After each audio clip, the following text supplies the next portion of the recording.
What's up, y'all? It's Tommy here in beautiful Buenos Aires, Argentina. Now, today I wanted to talk about how you can go about removing charge-offs that are showing up on your credit report. So if that's something that interests you, be sure you stay tuned because we're going to be breaking that down as well as even more related to charge-offs. So let's go ahead and jump into it. Now, I want to apologize first off for the audio. If the audio doesn't sound too good, I'm traveling right now, so I'm using more of the lapel mic instead of my usual audio setup. But I will soon be heading home and we'll be able to get you guys back to our normal setup.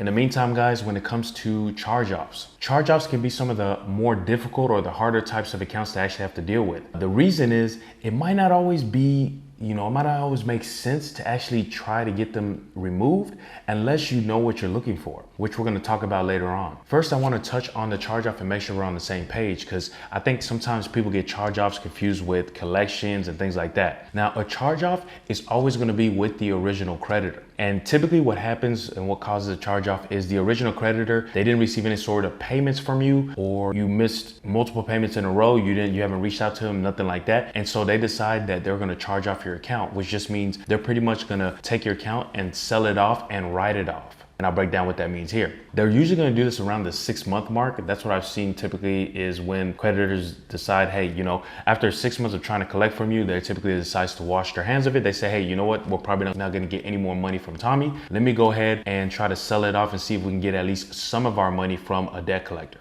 Okay. So typically what they'll do is if you owe, let's say you owe them $1,000, they'll go and try to find a debt collector and try to sell it to the debt collector, that bill that you owe them, that IOU, right? They'll try to sell it to a debt collector for $300, right? And so the debt collector will buy that thing for $300 and then come to you and try to collect the full amount, right? So the debt collector can make some money, and at least the original creditor, he makes money because he's able to recoup at least part of the money that you owed them. So that's kind of how it breaks down. Now, even if they've sold the account off, they're still going to report a charge off on your credit report. So what you want to do when it comes to getting it removed, you want to kind of look at it from two angles. One, you first want to look at what the statute of limitations is, okay? Now, I recommend that you go to, you can just Google this. You can type in statute of limitations, debt, and then you enter your state. So for example, me, I would type in statute of limitations, debt, Texas, and then see what pops up. You want to follow that, and the first few links, one of the first few links should give you information in terms of what the statute of limitations on debt are in your state.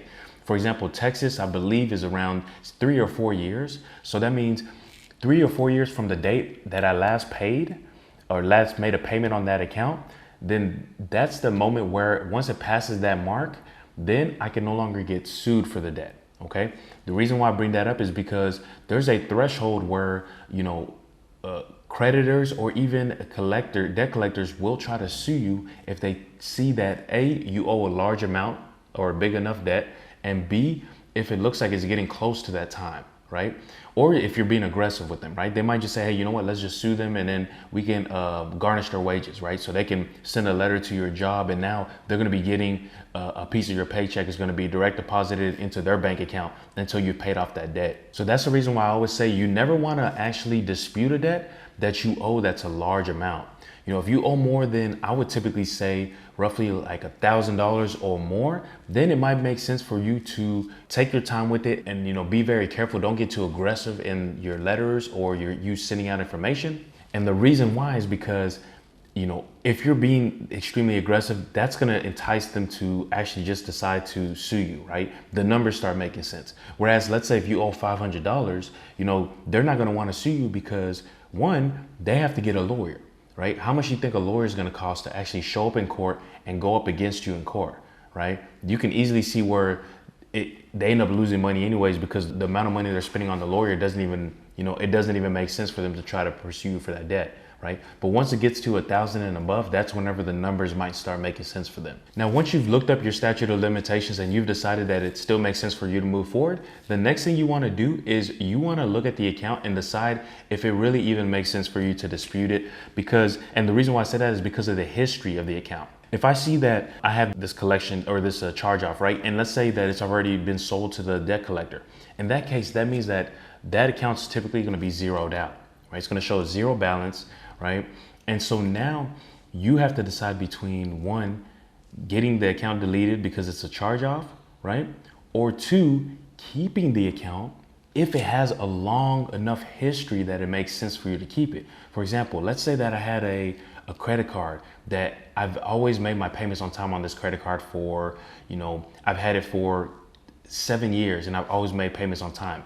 But the last 6 months, that's when I started running into trouble and I was missing payments, and then they charged it off. It might still make sense for you to keep that account, especially if you don't have a lot of other accounts and all your positive payment history is coming from this charge off. Because even though I haven't paid on this credit card for 6 months, I still have 6.5 years of positive payment history. That's why sometimes you see people, they have charge-offs, right? And they decide to dispute it. They might even get it deleted, and then their score drops and they're wondering what happened, right? So you want to look at it and make sure that your charge-off, it doesn't have too much positive payment history that's going to end up hurting you in the long run if you get it deleted. But on that note, if you have a charge-off and it even has, let's say, any amount, right? Let's say you owed $100, right? And it shows $100, but you also have a collection account for that same account that shows $100.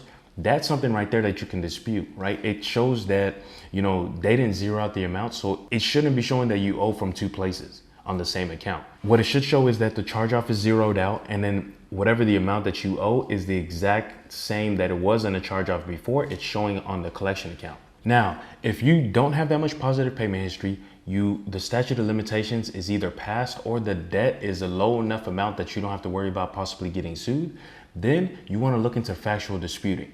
This is really simple, guys. All you need to do is you want to look at if there's any types of errors that can help you possibly get it deleted.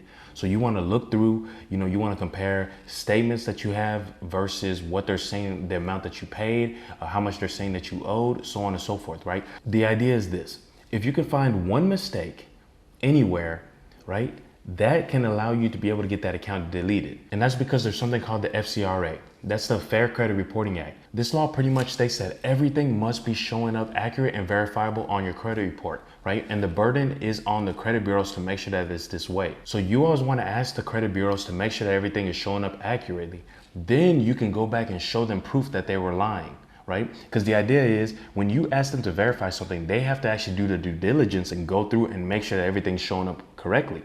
If they say that it is and come back to you and say, yes, everything's 100% accurate, any mistake that you show them means that you now caught them in a lie, right? So that's kind of how you want to look at it. So you want to try to, and I'll attach a letter down below that you can actually use with the credit bureaus, and you want to use that letter to be able to get them to just say that the account is verified, right?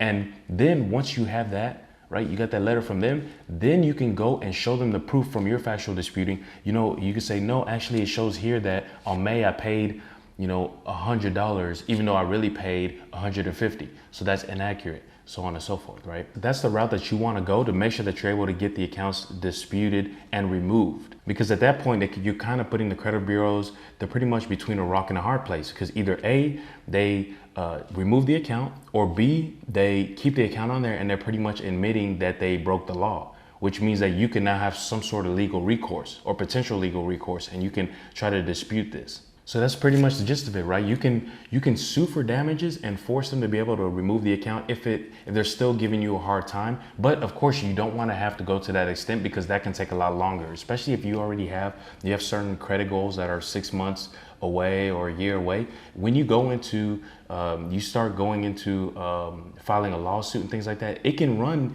a year, maybe even longer, depending on what's going on with your case, right? So this is going to be a faster way of just getting it removed. If you got to take it to the next level, that's whenever you can involve somebody to actually help you with the lawsuit aspect of it. Now, like I mentioned earlier, if you do have an account that's already been sold to a debt collector, right? It's a charge off, but it's been sold to a debt collector, so you see a collection account as well.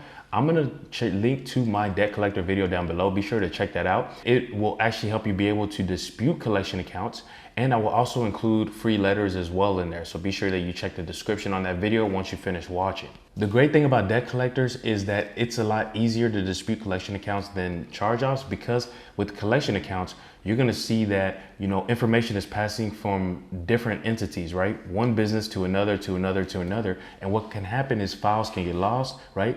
Paperwork can get lost, whatever the case may be. And that can lead to more, incorrect information that you can dispute and get removed from your credit report. So be sure you check out that video. I'll link to it down below. Also, guys, I put together a playlist that's going to break down all the biggest, dispute types, or how to dispute all types of different accounts, from collections, charge-offs, of course, repos, bankruptcies, whatever the case may be, right? I'm gonna link to that playlist. Be sure to check it out. I'll also have different letters that I might be giving out for free in those videos as well that you can check out. Also, check out, I have a letter bundle that's, costs the price of a cup of coffee, so you can check that out down below as well. Anyways, I appreciate you guys watching, and I'll see you at the next one. Peace.